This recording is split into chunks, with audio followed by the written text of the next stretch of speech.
Hello everyone, जैसा कि आप स्क्रीन पे देख पा रहे हैं, आज मैं डिस्कशन करने वाला हूं सुजलॉन एनर्जी के बारे में। बिकॉज ये रिन्यूएबल सेक्टर की वो कंपनी है जो कि आज के डेट में न्यूज़ में काफ़ी बना हुआ है। बहुत सारे सवाल इससे जुड़े आ रहे हैं कि क्या इसमें इन्वेस्ट करना चाहिए, लॉन्ग रन में ये कंपनी कैसी है। तो इन सारे सवालों का जवाब ढूंढेंगे आज के इस वीडियो में। ये पूरा का पूरा एक फंडामेंटल एनालिसिस होने वाला है और मैं जो बात करने वाला हूँ इस पूरे वीडियो में वो इसके जैसे जुड़े हुए बहुत सारे पेनी स्टॉक पे भी लागू होते हैं। तो वीडियो को लास्ट तक जरूर देखिएगा। चैनल पे जो भी नए हैं चैनल को सब्सक्राइब कर लीजिए, बेल आइकन को हिट कर लीजिएगा।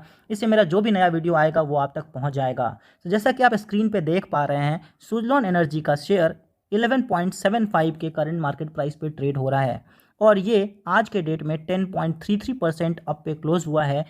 इस स्टॉक का अगर आप पिछले 1 मंथ का रिकॉर्ड देखेंगे तो इसने 45% का जंप दिखाया है। तो ये स्टॉक न्यूज़ में काफ़ी बना हुआ है। बहुत सारे ऐसे, अगर आप न्यूज़ को जा करके न्यूज़ चैनल को अगर आप सर्च करेंगे तो आपको इसमें जुड़े बहुत सारे न्यूज़ दिख जाएंगे। ऊपर से इस कंपनी का Q4 का रिजल्ट आया है जो कि काफ़ी अच्छा दिख रहा है, जैसा कि आप स्क्रीन पे देख पा रहे हैं कि Suzlon energy Q4 result form post net profit of 320 crore against ₹205.52 crore loss YOY, जो कि पिछले साल से कंपैरिजन में काफ़ी अच्छा दिख रहा है। तो ये जितने भी न्यूज़ मार्केट में फ्लो होने लगते हैं, ऊपर से स्टॉक का 45% का जंप, तो ऑब्वियस सी बात है हम आप जैसे जो छोटे निवेशक होते हैं वो इस स्टॉक के बारे में ज़्यादा अट्रैक्ट हो जाते हैं या अट्रैक्ट होने लगते हैं, कंसीडर करने लगते हैं कि इसमें इन्वेस्टमेंट कर लेते हैं। 10 रुपये का ही तो स्टॉक है, कुछ पैसा लगा देते हैं, क्या पता ये 10 से लेकर के 100 पहुँच जाए, क्या पता ये 100 से लेकर के 400 पहुँच जाए।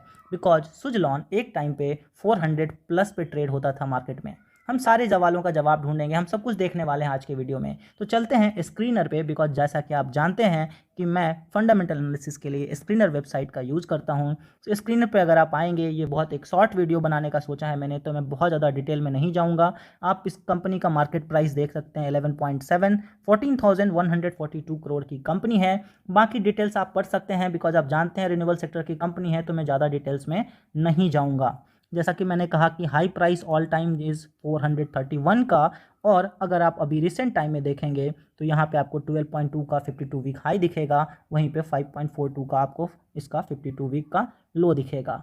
इन सब के बाद में इसके ज़्यादा कुछ फंडामेंटल में नहीं जाऊँगा, रेशियोज़ में नहीं जाऊँगा, मैं सीधा आ जाऊँगा इसके रिज़ल्ट के ऊपर। अगर आप क्वार्टरली रिज़ल्ट को ट्रैक करेंगे, जैसा कि आपने न्यूज़ में देखा, अभी मैंने आपको स्क्रीन पे दिखाया कि काफ़ी बम्पर प्रॉफिट हुआ है। सो क्या ये बम्पर प्रॉफिट सच में हुआ है, वो यहाँ पे मुझे दिख जाएगा।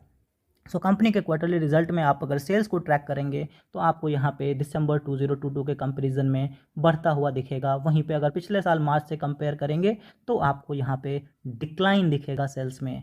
सो ये आप नोट कर लीजिएगा कि पिछले साल सेम क्वार्टर के कंपैरिजन में सेल्स में डिक्लाइन है।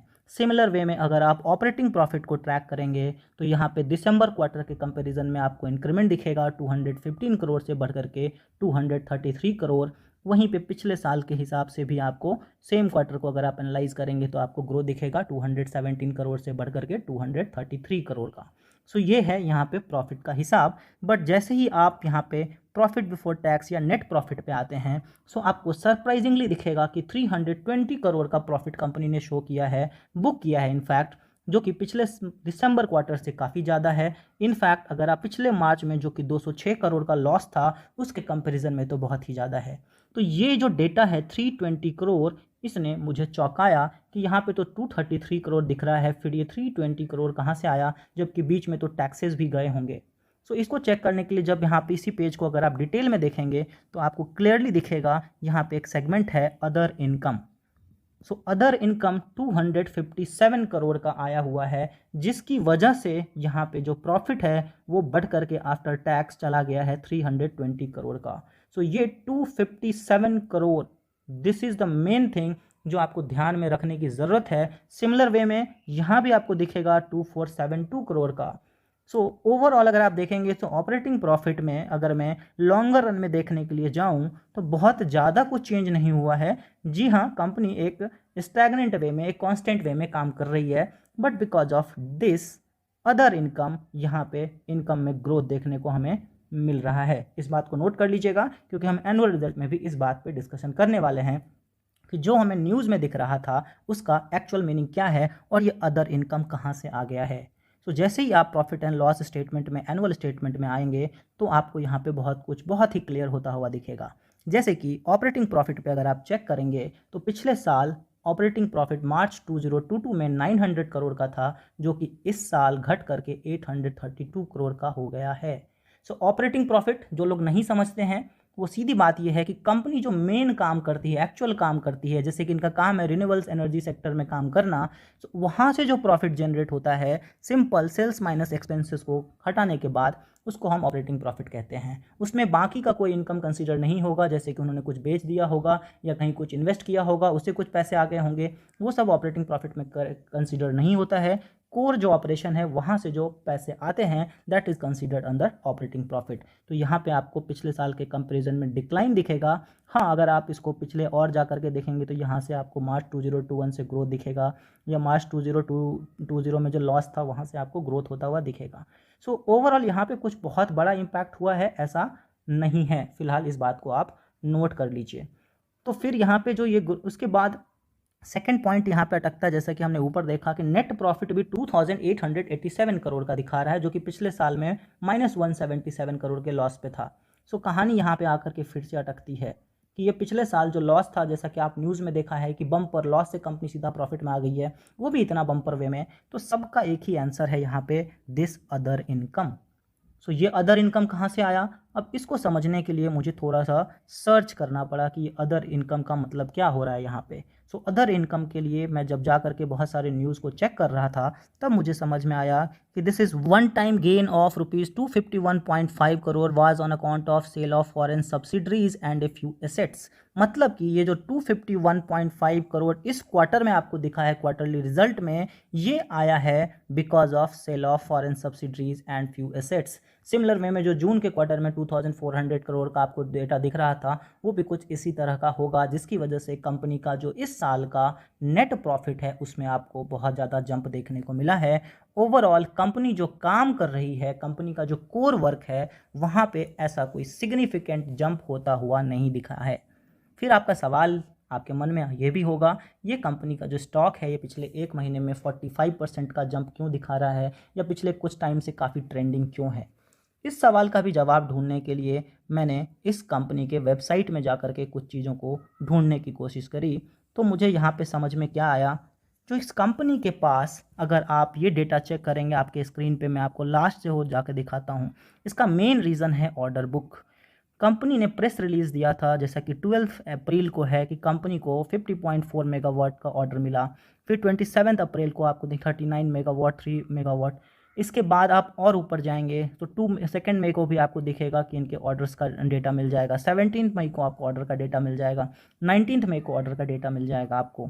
सो ओवरऑल अगर आप देखेंगे तो इस पिछले 1-2 महीने में कंपनी ने बैक टू बैक बहुत सारे ऑर्डर अपने झोली में लेकर के आए हैं, जो कि इस कंपनी के लिए एक प्लस पॉइंट बनता है आने वाले टाइम के लिए। तो नोट कीजिएगा, जो आपने ग्रोथ देखा है, ये इस कंपनी के लिए आने वाले टाइम में अच्छा हो सकता है because of these orders. Because obvious सी बात है, ऑर्डर ज़्यादा है तो सेल्स ज़्यादा होगा, सो मे बी वहाँ पे ऑपरेटिंग प्रॉफिट भी होता हुआ दिखेगा। ये एक फ्यूचरिस्टिक अप्रोच हो सकता है। बट क्या इसी वजह से हमें इन्वेस्ट कर देना चाहिए? जी नहीं, हम थोड़ा बहुत स्टडी और करेंगे आगे, कि जब भी हम इन्वेस्टमेंट के बारे में सोचते हैं तो बहुत सारे फैक्टर को लेकर के एनालाइज करना होता है। सिमिलर वे में हम ज़्यादा डिटेल में और नहीं जाएंगे, छोटा वीडियो बनाना है, हम सीधा उस पैटर्न पे पहुंचते हैं जहां पे हमसे बड़े बड़े इन्वेस्टर्स या प्रमोटर्स क्या करते हैं उसके बारे में हमें पता चलता है, जिसको हम शेयर होल्डिंग पैटर्न कहते हैं। अब शेयर होल्डिंग पैटर्न को अगर आप गौर से देखेंगे तो यहाँ पे आपको promoter, FIIs, DIIs and public दिखेगा। पब्लिक मतलब हमारे आपके जैसे लोग। और जब कोई स्टॉक पब्लिक का फेवरेट हो जाए तो मान के चलिए कि उस स्टॉक में कुछ तो गड़बड़ है। सो कुछ तो गड़बड़ है, जैसा कि आप देखेंगे कि यहाँ पे पब्लिक 61.73 से आज के डेट में बढ़ते बढ़ते 72.3% आ गया है। मतलब पब्लिक का पार्टिसिपेशन इस स्टॉक में बढ़ता जा रहा है, और ये किसी भी स्टॉक के लिए अच्छी बात नहीं है, कहीं से भी ये पॉजिटिव नहीं हो सकता है। This is one of the negative factor कि यहाँ पे रिटेल का पार्टिसिपेशन बढ़ रहा है, मतलब कि इस स्टॉक में कुछ तो गड़बड़ है। गड़बड़ इन द सेंस अभी भी ये स्टॉक पेनी कैटेगरी में है। पेनी स्टॉक वाले कैटेगरी वाले जितने भी स्टॉक रहते हैं वहाँ पे आपको इस तरह का सिचुएशन देखने को मिल सकता है। तो ये एक तरह का हमारे लिए अलर्ट जनरेट करता है। सेकेंड पॉइंट जो आपको ध्यान रखना है, बिकॉज आप लॉन्ग टर्म इन्वेस्टमेंट सोच रहे हो, आप पैसा लगा करके कुछ सालों के लिए आप सोच रहे हो कि 2 साल, 5 साल, 10 साल में कुछ रिटर्न देगा। सो ऑब्वियस सी बात है, अगर आप ऐसा सोच रहे हो कि कंपनी अच्छा कर रही है, अच्छा रिटर्न देगी, तो जिन्होंने कंपनी बनाया है, जो प्रमोटर हैं, उनको भी ऐसा सोचना चाहिए। बट यहाँ पे अगर आप डेटा देखेंगे तो यहाँ पे 18.94 की हिस्सेदारी कभी हुआ करती थी, इनफैक्ट इससे पहले इससे ज़्यादा की भी होगी, ये आज के डेट में रिड्यूस होकर के 14.5% हो गया है। सो ये मुझे कहीं से भी अगर इंक्रीजिंग ऑर्डर में दिखता तो भी शायद मैं सोचता कि हाँ चलो, बट जिसने इस कंपनी को बनाया है, जो प्रमोटर हैं, जिनका सबसे ज़्यादा इंटरेस्ट होना चाहिए, उनकी हिस्सेदारी सबसे कम दिख रही है, ये मेरे लिए सेकंड नेगेटिव फैक्टर है इस स्टॉक को लॉन्ग टर्म के लिए कंसीडर करने का। इसके बाद आपको FIIs और DIIs का डेटा दिखेगा, तो आप मान के चलोगे, आप बोलोगे कि हाँ चलो यहाँ तो ये 2.83% से बढ़ते बढ़ते आज के डेट में 7.64% पे पहुँच गए हैं। DIIs रिड्यूस होकर के 5.55% पे पहुँच गए हैं। सो FIIs ने हिस्सेदारी बढ़ा ली है, DIIs ने हिस्सेदारी घटा ली है।